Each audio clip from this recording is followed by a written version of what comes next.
Good morning. You want to know the real life of Najib, the real life story of Najib,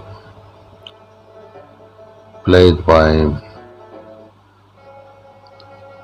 Prithviraj Sukumaran in the Goat Life film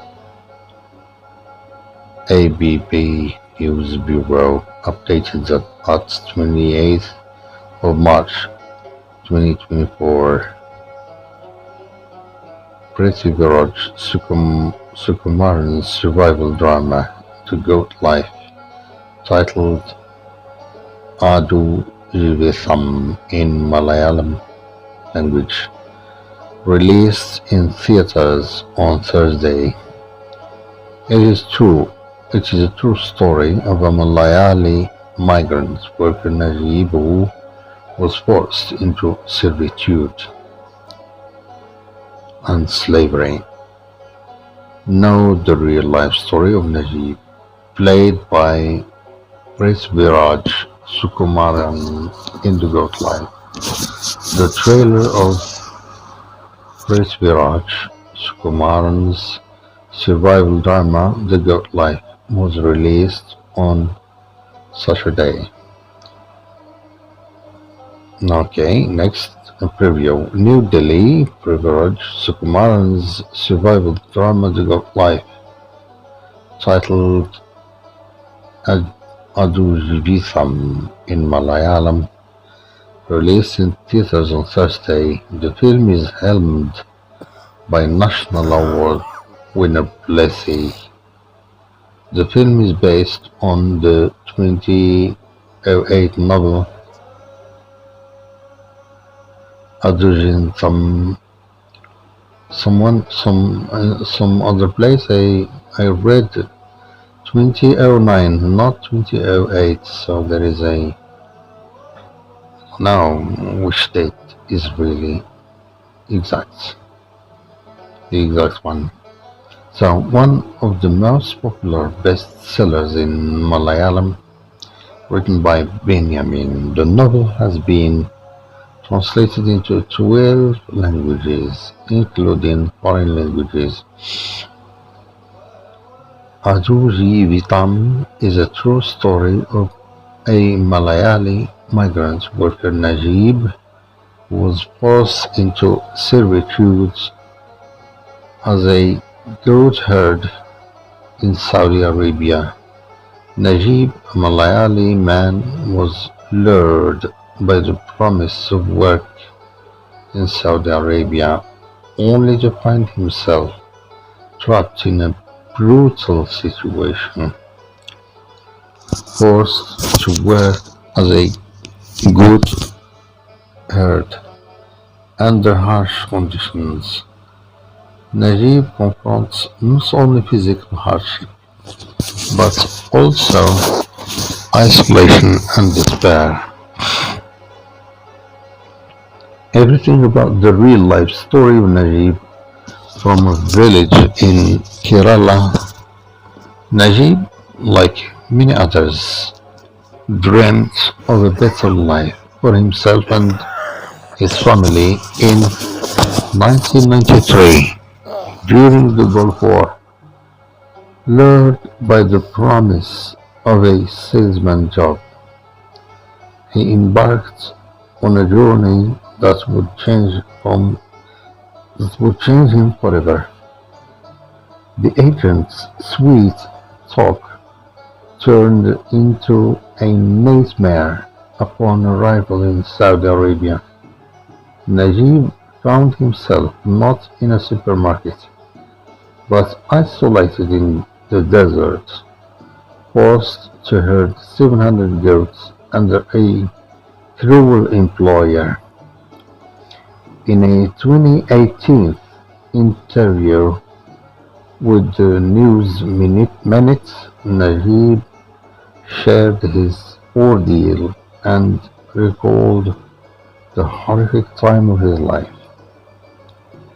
I paid as rupees 55,000 for the visa, 55 thousand Indian rupees for the visa.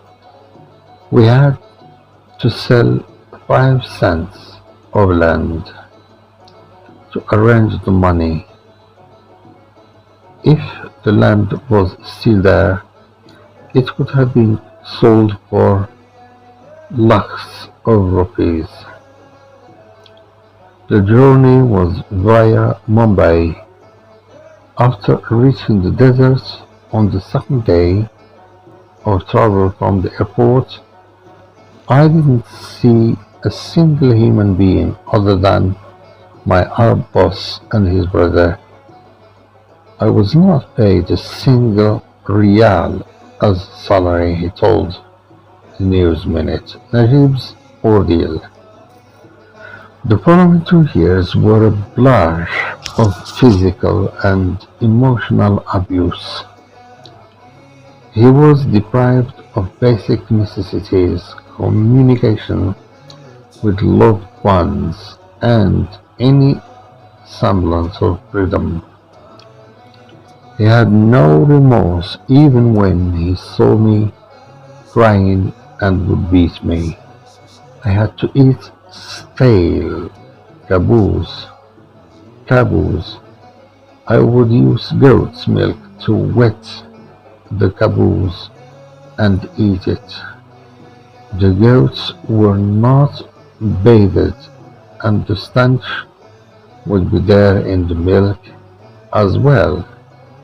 But I had nothing else to eat. The caboose was too dry to eat without the milk, he added. He was not allowed to take a bath. His sole attire was an extended shift dress, and he was never provided with an alternative garment for changing. The stench was nauseating, but after a while I got accustomed to it. My hair had also grown, as I was not allowed to trim or shave it. There was nothing in the desert or the shed that was in the middle of it, and I was not allowed to see whatever the boss owned, he said in the interview. I hadn't spoken to anyone for the entire 2 years I spent there, except to my boss in the beginning. I didn't understand a single word in Arabic, and the boss used to beat me if I caught a black goat instead of a white one, he told the News Minute. Despite the despair, a flicker of hope remained. The thought of his wife, heavily pregnant when he left, and their unborn child fueled his will to survive. Fueled his will to survive. Now his escape. One fateful night in 2005, opportunity knocked. While his employer and brother were away, Najib seized his chance and escaped. After a harrowing journey, he encountered another Malayali trapped in similar circumstances. This poignant meeting would later become a powerful scene in the novel inspired by his life. Exhausted but determined, Najib finally reached the road. An Arab driver, touched by his plight, offered him a ride to Riyadh. There, in the city's heart, he found a haven at a Malayali restaurant. Food, a bath, a haircut, simple acts that felt the rebirth. Reuniting with relatives in Riyadh, Najib, like many migrant workers who lose their documents surrendered to the legal system. Jail, with its basic comforts, offered a stark contrast to the brutality he endured. Finally, after 10 days, he returned home, a changed man, to a son who barely recognized him. Najib assumed work as a daily wage laborer. He was given a free visa to Bahrain by his brother-in-law after 2 years. How he met Benjamin, the author of Adu Jivisam. A chance encounter with Benjamin, a writer who previously worked in Bahrain, provided proved life altering through Najib's brother-in-law's friend Sonil. Their paths crossed. Najib's story resonated deeply with Benjamin, who saw in him the struggles of countless migrant workers. Published in 2008, Adu Jivisam Goat Days became a literary phenomenon. Najib's harrowing journey touched hearts and ignited conversations about the plight of migrant workers.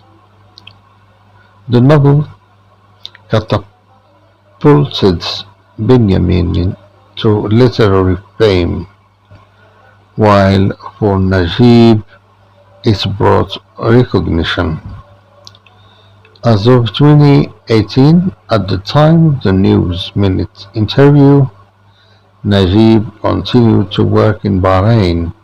His son, Safir, secured a job with the Lulu Group thanks to the novel's impacts. Published at 10th of March 2024. Okay, so there are many names. Prithviraj Sukumaran, The Goat Life Trailer, Real Life, The Goat Life True Story, Dujibitam. Okay, all these are reference names for such a work that made the trend in the internet, that ignited conversations and chats in the net, in the social media of the net. Thank you for following. See you next.